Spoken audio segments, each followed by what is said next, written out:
জাতীয় নির্বাচনের যে বিষয়টি এসছে, যখনই হোক, হোক ফেব্রুয়ারিতে, হোক এপ্রিলে, যখনই হোক, আমাদের তো প্রস্তুত থাকতে হবে। আগে আমাদেরকে বলা হয়েছিল যে আপনারাও জানেন যে ডিসেম্বর থেকে জুনের মধ্যে একটা যে কোনো সময় হতে পারে। আমরা সেই সেই টাইম স্পেন্ডটা মাথায় রেখে প্রস্তুতি শুরু করেছিলাম এবং সেভাবে এগিয়ে গেছি আমরা। এখন আবার নতুন ডাইমেনশন এসছে, আপনারা তো জানেনই এটা কি আসছে, এটা আপনারা জানেন যে গতকাল বা পরশু দিনের যে ঘোষণাটা লন্ডনে বসে হয়েছে, এটা আপনারা যেটুকু জানেন, আমি এর বাইরে কিছু বেশি কিছু আমি জানি না। আপনারা যেটুকু দেখেছেন, মিডিয়াতে যেটুকু দেখেছেন, আমিও সেটুকু দেখেছি, বুঝতে না। এখন যদি আপনারা যদি মন্তব্য শুনতে চান, আমি কিন্তু আপনারা যেরকম আলাপ আলোচনার মধ্যে মন্তব্য আমার সেরকম হবে, আমি তো সেটা করতে পারবো না।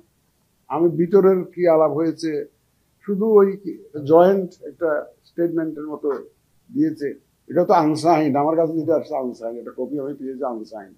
এইটুকুই বা কতটুকু জেনুইন তাও তো জানি না। কারো যদি স্বাক্ষর থাকতো যে স্টেটমেন্ট জয়েন্ট স্টেটমেন্ট, তাইলে বুঝতাম যে এটা একটা স্বাক্ষরিত, সরকারের পক্ষ থেকে একজন স্বাক্ষর করেছে, রাজনৈতিক দলের পক্ষ থেকে একজন স্বাক্ষর করে, তাহলে এটা আমি বুঝতাম যে এটা অফিসিয়াল ডকুমেন্ট। কারণ অফিসিয়ালি কোনো কিছু না শোনা পর্যন্ত ইতিহাসের পিছনেও ইতিহাস থাকে, আলাপের পিছনেও আলাপ থাকে রে ভাই, এটা আপনারা জানেন। ঘোষণা একটা হয়েছে, যদি এটা সত্যি হয়ে যায়, যেটা স্টেটমেন্ট যেটা আপনারা যেটা শুনেছেন, নিশ্চয়ই ভিতরে তো অনেক আলাপ হয়েছে, কেউ বলে 1 ঘন্টা হয়েছে, কেউ বলে 1.5 ঘন্টা হয়েছে, কেউ বলে 2 ঘন্টা হয়েছে, কিছু কিন্তু আমরা জানি না, শুনতেছি, মিডিয়াতে শুনতেছি। এখন আলোচনাতে তাহলে 1 ঘন্টা 1.5 ঘন্টা আমি আপনাদের সাথে আলোচনা করি কি শুধু 2-3টা সেন্টেন্স বা 1 পৃষ্ঠার একটা স্টেটমেন্ট, এটা কি না? অনেক আলোচনা হয়েছে, বোঝাতে যায়, আন্দাজ করা যায়, সেগুলো আমাদের জানতে হবে before we take a decision. এবং এক পর্যায়ে দেখলাম যে আমাদের ওই যে নিরাপত্তা উপদেষ্টা ডক্টর ফজলুর রহমান, উনি একটা আশাবাদ ব্যক্ত করেছেন, এটা কোনো সিদ্ধান্ত না, আশাবাদ ব্যক্ত করেছেন যে নির্বাচন কমিশন একটা হয়তো শিগগিরই একটা তারিখ ঘোষণা করবে, এরকম একটা আশাবাদ উনি ব্যক্ত করেছেন। নর্মালি এখন আমাদের সবকিছু নর্মালি দেখলে হবে না, এটা একটা বিশেষ পরিস্থিতির ব্যাপার, দেশের জন্য একটা বিশেষ পরিস্থিতি। এখন বিশেষ পরিস্থিতিতে বিশেষ ধরনের সরকার, অন্তর্বর্তীকালীন সরকার, এটা কিন্তু তত্ত্বাবধায়ক সরকার যে শাসনতন্ত্রে ছিল সেরকম না, এটা অন্তর্বর্তীকালীন সরকার। যদি শাসনতন্ত্র যেটা আগে বহাল আছে, যেটা ওই অনুযায়ী হলে আমরা তো পার্লামেন্ট ডিজলভ হওয়ার 3 মাস আগে ইলেকশনের ঘোষণা দিতাম, অথবা কোনো দৈব দুর্নীতির কারণে যদি ভেঙে যেত, তাহলে 3 মাসের মধ্যে ইলেকশন করার কথা বলতাম, এটা আমরা করতে পারতাম, ইজিলি করতে পারতাম। কিন্তু যেহেতু একটা বিশেষ ধরনের সরকার, বিশেষ ধরনের পরিস্থিতি, আমরা এ যাবৎ দেখে আসছি যে সরকার আলোচনা করছে বিভিন্ন রাজনৈতিক দলের সাথে একটা সমঝোতার ভিত্তিতে সবকিছু করার জন্য একটা আলোচনা করছে, সংস্কারের বিষয়ে আলোচনা করছে, বিচারের বিষয়টা অবশ্য কোর্টের ব্যাপার। বিচার আপনি টাইম লাইন দিয়ে 1 মাসের মধ্যে বিচার করতে হবে, 2 মাসের মধ্যে, এটা বিচার হবে না, অবিচার হবে। বিচারটা বিচারকের হাতে ছেড়ে দিতে হবে, এবং আইন অনুযায়ী যাতে হয়, তবে একটু ত্বরান্বিত করার একটা বিষয় থাকে। এটা যে এখন আপনি একটা ডেট দিলেন, 1 বছর পর আর একটা তারিখ দিলে সাক্ষী ওইভাবে তো ডিলে করা হয়ে যায়। বাট আন্তরিকতার সাথে চেষ্টা করে যত দ্রুত সম্ভব এটা বিচারের বিষয়টি আলোচনা করতেছে দেখছি আমি সরকার। কিন্তু বিচারের জন্য বোধহয় ওরকম করে এক্সপিরিয়েট করার জন্য টাইম লাইন দিয়ে আপনি বিচারের সংখ্যা বাড়াইতে পারেন। এখন তো আমি দেখলাম যে কালকে বোধহয় দেখলাম বিচারকের সংখ্যা বাড়াবে, কোর্টের সংখ্যা বাড়াবে, এটা একটা পদ্ধতি, বিচার ত্বরান্বিত করার এটা একটা পদ্ধতি। যে আপনি যদি বিচার একজন ছিল, আমি 3 জন করলাম, তাহলে তো বিচার দ্রুত হয়। তাহলে একটা আছে, সংস্কারের বিষয়টি আছে। এখন এগুলা নিয়ে সরকারই আলোচনা করতেছিলেন এ পর্যন্ত, এবং আমাদেরও ধারণা, দেশবাসীও আশা করতেছিল যে হয়তো সরকারের পক্ষ থেকে একটা তারিখ ঘোষণা হবে, আমরাও এরকম একটা ধারণার মধ্যে ছিলাম। কিন্তু এই যে লন্ডন সফরের মাননীয় প্রধান উপদেষ্টা লন্ডন সফরের পরে দেখলাম যে দায় দায়িত্ব কিছুটা আমাদের উপরে আসবে বলে মনে হচ্ছে। এখন জানি না, বিস্তারিত জানি না, সরকারের সাথে আমাদের একটু কথাবার্তা না হলে, কোনো নির্দেশনার জন্য নয়, আপনারা আবার বলে দিবেন না যে সরকারের কথা মতো তো সব কিছু করতেছে, এইরকম যাতে বলে এটা for God sake we are the last commission to do that. আমরা কোনো কারো নির্দেশনায় কাজ করব না, কিন্তু একদম এটা পরিষ্কার। এটা আপনারা you can convey this message to the nation যে আমরা কারো হুকুমে, কারো নির্দেশনায়, কারো পরিচালনায় আমরা কাজ করব না। এবং এটুকু আমি আজকে আমাদের অফিসারদেরকে দিয়েছি, মানে আজকের ওনাদেরকে আমি তো জানেন আপনারা যে গত ভোটার দিবসে পহেলা রমজান 2 হাত তুলে শপথ করেছিল রমজানে যে নিরপেক্ষতার সাথে তারা দায়িত্ব পালন করে। আজকে আমি আবার রিইটারেট করছি তাদেরকে যে ঈদ উপলক্ষে আপনারা আজকে আমরা ওই ঘোষণাটা আপনি আবার দিবেন যে নিরপেক্ষভাবে কাজ করবেন, আপনারা আইন অনুযায়ী কাজ করবেন, কারো দ্বারা প্রভাবিত হয়ে নয়, কারো পক্ষে নয়, যে কোনো দলীয় স্বার্থ বিবেচনায় আপনারা কোনো কাজ করবেন না, একদম আইন অনুযায়ী নিরপেক্ষতার সাথে আপনারা দায়িত্ব পালন করবেন। এই মেসেজটা আমি তাদেরকে আজকেও দিয়েছি। আর একটা বিষয় আমি আপনাদের মাধ্যমে আমি দেশবাসীর কাছে জানাতে চাই যে কেউ যদি মনে করে থাকে যে বাক্স লুট করে নিয়ে যাব, কেন্দ্র দখল করে আমি জিতে যাব, অতীতে যা হয়েছে, তারা দিবা স্বপ্নে আছে। এই জিনিস এইবার হতে দেব না ইনশাল্লাহ। আমার সবাই সহযোগিতা নেব, আপনাদের সহযোগিতা নেব, দেশবাসীর সহযোগিতা নেব। সবাই তো সুন্দর নির্বাচন চায় বলছে, রাজনীতিবিদরা বলে, সিভিল সোসাইটি বলে, মিডিয়া বলে, সবাই সুন্দর নির্বাচন চায়। তাহলে আমাদের একটা বিরাট অ্যাডভান্টেজ। কিছু লোক আছে যে এই সমস্ত সবসময় এরকম এই ধরনের সুযোগ সন্ধানী থাকে, নানা কারণে ইলেকশন আসলে তারা তাদের মতলববাজি শুরু করে।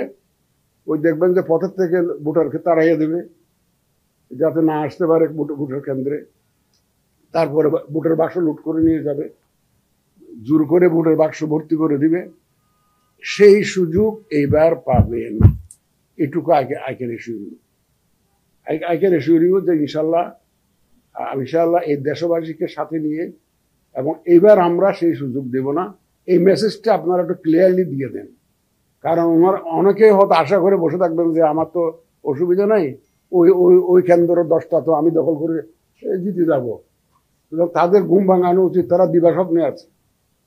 এই স্বপ্ন বাস্তবায়িত হবে না কোনোদিন।